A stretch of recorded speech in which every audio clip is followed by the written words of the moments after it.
Ifahamu historia ya Injinia Mfugale. Mfugale alizaliwa katika eneo la Ifunda, mkoa wa Iringa, na kumaliza elimu ya upili katika shule ya Moshi mwaka 1975. Alipata shahada ya kwanza ya uhandisi mwaka 1983 kutoka Chuo Kikuu cha Rocky, Uhindi.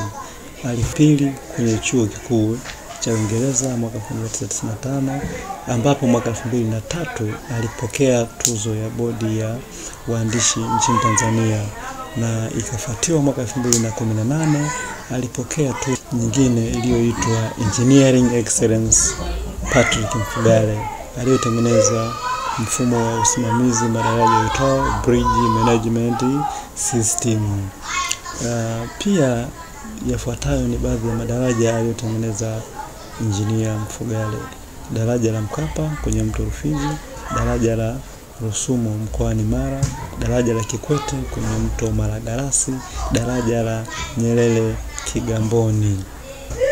Kwa kifupi, Injinia Mfugale alikuwa ni mtendaji kazi mkuu hasa katika mamlaka ya barabara nchini kwetu Tanzania, ambayo ni TANROADS.